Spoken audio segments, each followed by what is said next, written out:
A gala tribute dinner has been held to honour the former Prime Minister Tony Abbott's long political career. More than 1,000 guests, including some of the biggest names in politics, turned out to pay their respects. A rock star reception for the grinning guest of honour. Tony, how does it feel? Good. As more than 1,000 figures from across the political spectrum gathered to pay tribute to Tony Abbott. It was a who's who of Liberal luminaries, from current and former Prime Ministers to past and present Premiers, along with former staff of the long-serving federal MP who lost the seat of Warringah in the May federal election. Far from a sombre farewell, it was more of a victory party for the man who served 25 years in federal politics. What a night.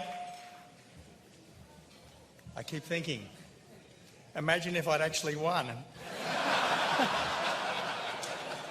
Headlining the guest list, former Prime Minister John Howard.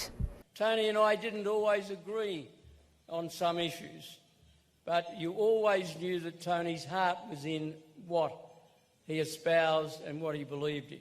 And the current Prime Minister Scott Morrison, who praised the former Liberal leader's career in Parliament. He did scrap the carbon tax he promised and the mining tax.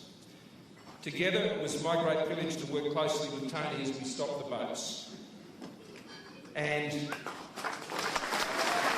as we said we would do, no one could have been more resolute and supporting and giving me every resource and every authority necessary to do that very difficult task. One notable absence, Margie Abbott, who it was revealed was in hospital recovering from a lumpectomy.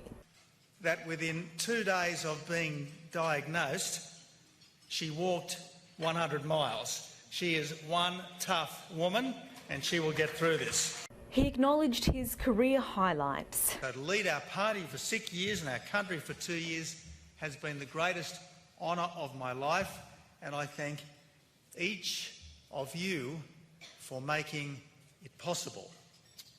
To have stopped the boats, no other country has done that. To abolish taxes, what government ever does that?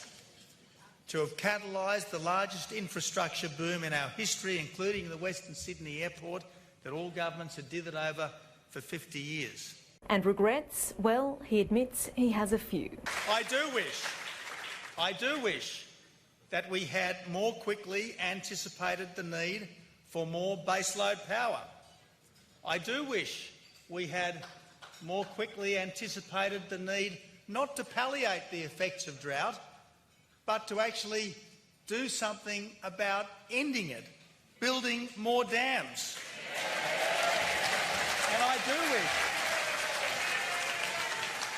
And I do wish we had exercised as strong control over legal migration as we did over illegal migration. But he had this to say to anyone wondering who to blame for the party's result in Warringah. It was not the campaign, it was just the candidate. They wanted to put some things in the past. And while he says there are few happy endings in public life, tonight was surely one of them.